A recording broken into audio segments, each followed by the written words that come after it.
Starting off with a sumptuous breakfast, which should keep me going for most of the day, I decided to meet my last diving instructor, who I have arranged to meet on my diving holiday in Malta.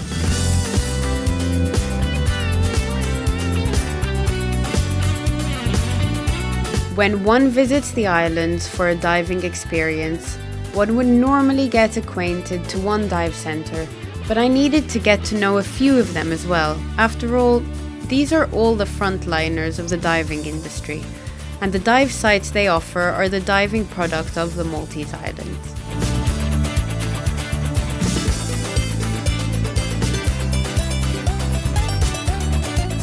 Good morning, Sim. I've got a dive booked with you this morning. Can you tell me where we're going or what you have planned?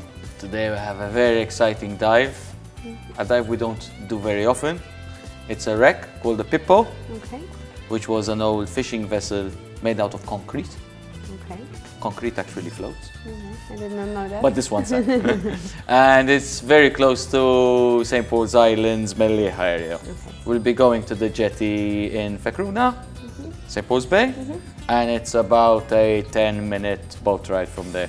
Okay, great. Are we going to be a big group or are there lots of We're around 10-12 people. There are some people on like twin sets and stuff, but we'll be going a single tank. We'll take some nitrox for this dive, go downstairs, analyze, prep your kit, perfect. And off we go. Sounds like fun. Let's go.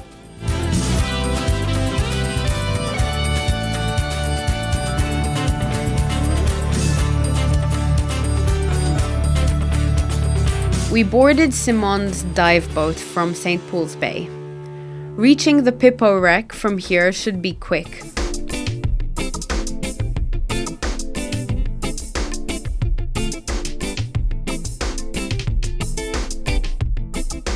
A briefing is held once we got close to the wreck site. Instead of anchoring, Simon decides to drop a shot line to mark the wreck.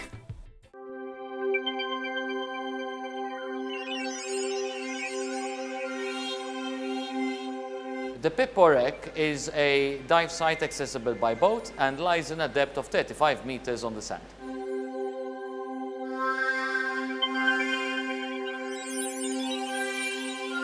Pippo is not a wreck that tourist divers visit very often, but Simon offered me to do this dive and I took up his offer.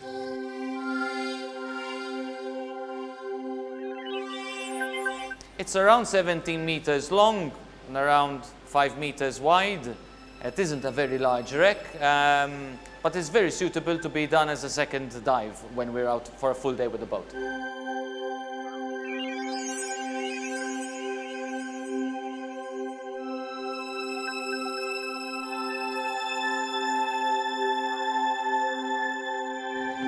This wreck is covered with a lot of algae. Not many wrecks has so much marine growth on them, except perhaps the ones which sunk before World War II.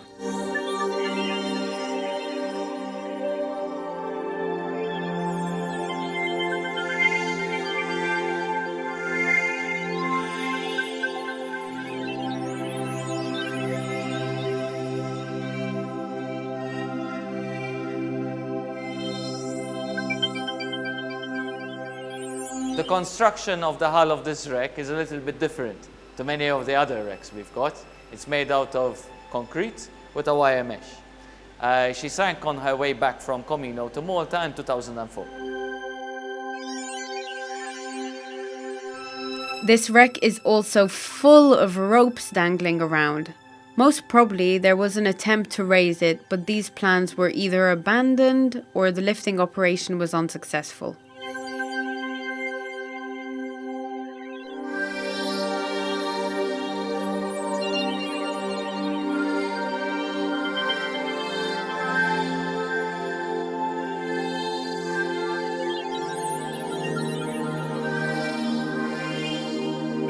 One can do some light penetration in this wreck, but one needs to be careful since this is an original wreck. There's lots of debris lying around, wires hanging, etc. So one needs to remain cautious and just lightly penetrate the wreck, being aware of these. Going inside of this wreck could be tight in some parts, and wearing scuba gear, doorways are narrow.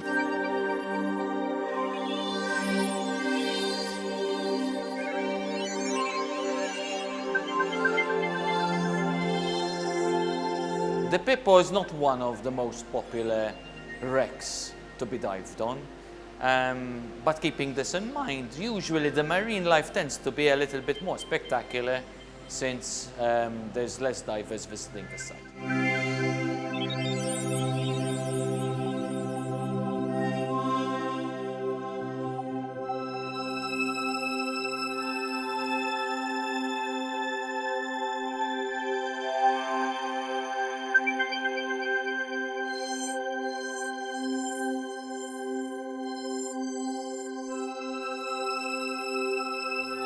For those scuba divers who have visited the Maltese Islands before and dove on the most popular wrecks, diving the wreck of Pippo will be both interesting and a new wreck to do.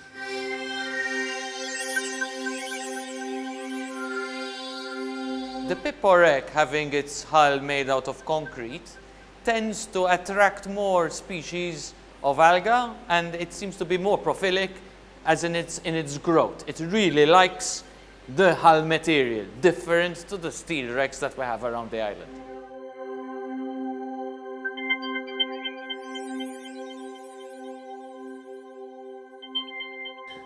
After this dive, my next stop is in Slema and St. Julian's area.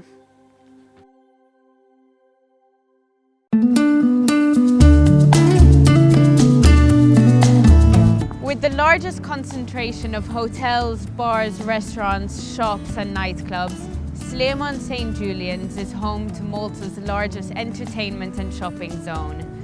But there's a lot more to this constantly developing area.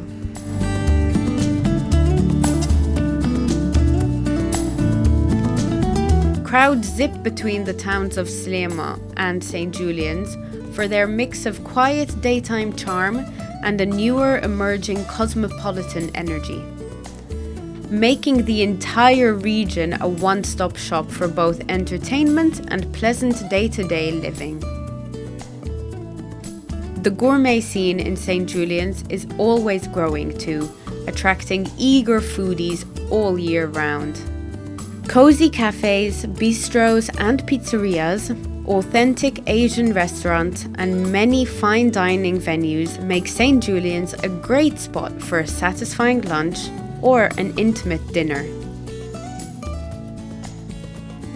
Those interested in the nightlife, Pachaville, a suburb of St. Julian's, has a lot to offer in this regard.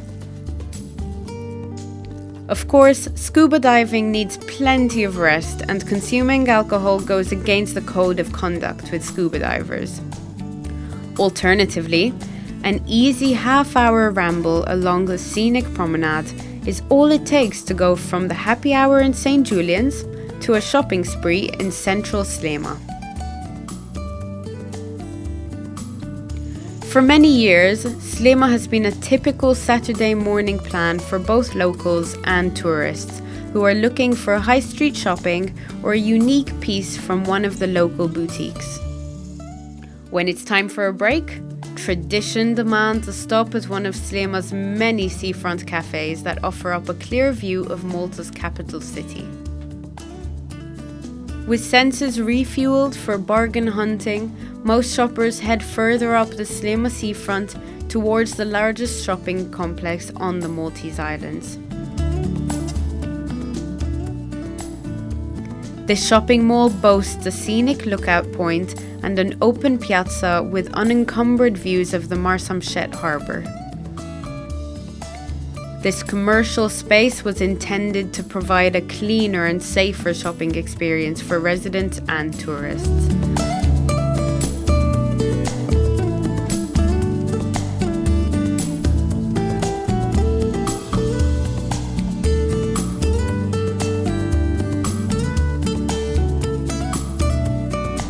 And it's fully pedestrianised.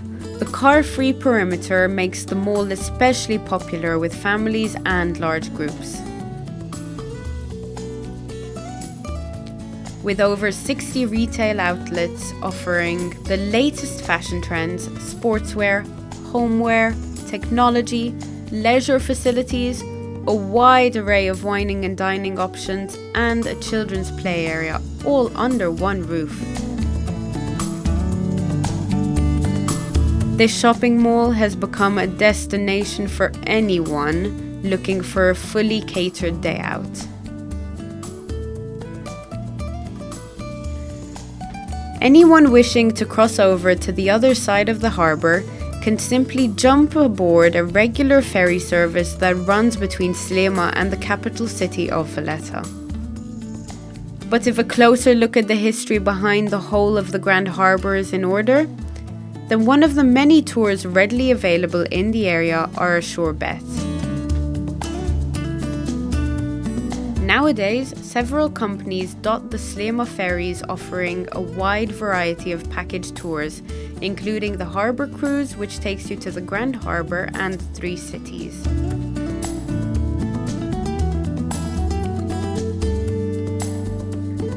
This is the most popular excursion offered from the Sliema ferries, which visits the major sites along Marsamxett Harbour and Grand Harbour, unfolding the fascinating history of Malta's Great Siege of 1565, as well as the Siege of Malta that took place in 1942.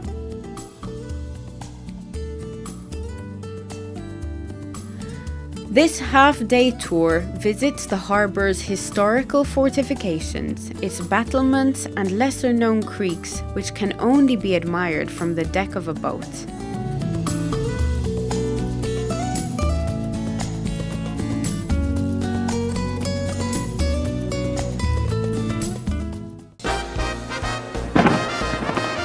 Another calendar event in Malta, which attracts the crowds organised by the Malta Tourism Authority, is the Malta International Fireworks Festival, held annually at the end of April. The best local companies create a truly unforgettable show in the sky. This event commemorates Malta's ascension into the European Union on the 1st of May 2004. Traditionally, it's held in Valletta's Grand Harbour and other locations.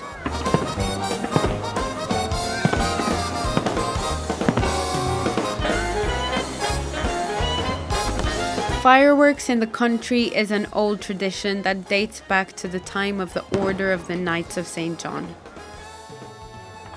Firework displays never run short in Malta. Nowadays, such a tradition is very popular, and there are lots of occasions to spectate.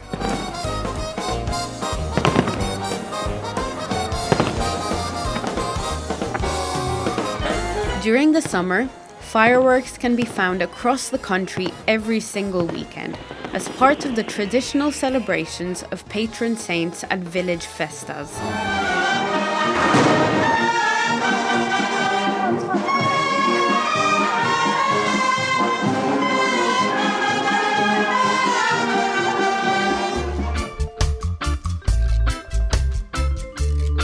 The list of places where one can go and things to do when on a holiday in Malta is extensive despite being such a small country. With just about 500,000 inhabitants and an area of only 316 square kilometers, Malta is the world's 10th smallest country in area and 4th most densely populated. With just 200 kilometers of coastline, the list of dive sites is also extensive. I'm meeting Simon to see what other dive sites he can suggest for those advanced scuba divers who are more into technical diving and want to go beyond the limits recommended with recreational diving. Thank you so much for the dive earlier. The Pippo was really cool. I wanted to know a little bit more about a few other sites. Can you tell me something about the Neptune Lockheed? Yes, the Neptune Lockheed we do very often. Okay. It's not far away from here, maybe a 10-minute boat ride. It is next to the Torre in Bahar Char, next to the shooting range. Okay. The only issue is that sometimes when they're shooting we can't dive this site because the ranges are really close by. It's a wreck of a bomber. Still quite intact, but this isn't an original wreck. This was used as a film set. Oh, okay. And eventually they threw it over there when the film was over. But still very interesting. It was discovered in the past, but only recently we got an accurate position of it and like started diving it often. The nice thing about it isn't very deep. So you've got an average depth of around 25 meters. There's a bit of debris around the wreck site. You can actually go in because the bomber is quite big. Yeah, interesting, cool dive site. Quite a lot of fish life. Okay. And best to be done on nitrox, or I guess you don't really We could need do it on nitrox. We usually do it as a second dive. Okay. So for example, we would have done the Pippo or the Eagle, and then as a second dive, we would go over to the Lockheed. Okay.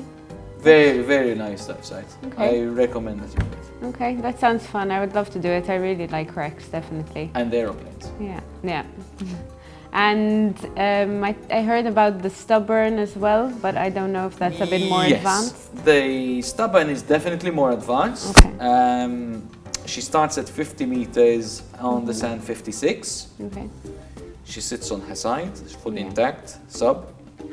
The HMS Stubborn was scuttled by the British as a target practice. So the other subs could target their test their sonar. Okay, that's interesting. But it is an original wreck, as in it served in the war. Yeah.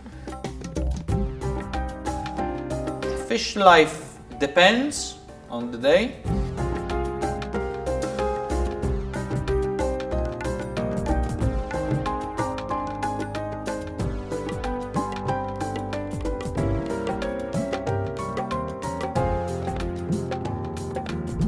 But definitely to go there, we would need to use technical diving configuration.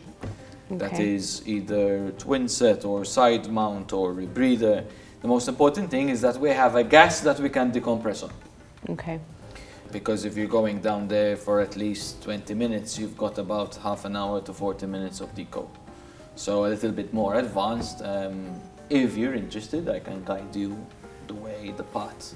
You're not that far off because you're already a deep diver, a wreck diver, you're an instructor. Yeah, it's the next thing to do, definitely. Yes, yes, because it is a completely different configuration that I need to teach you about, and a bit of decompression theory and which gases to use, etc. But nothing not achievable. Okay. You need time. Okay. And can you go into the wreck, or is it mainly going around it? The hatch of the Stubborn is open. Okay.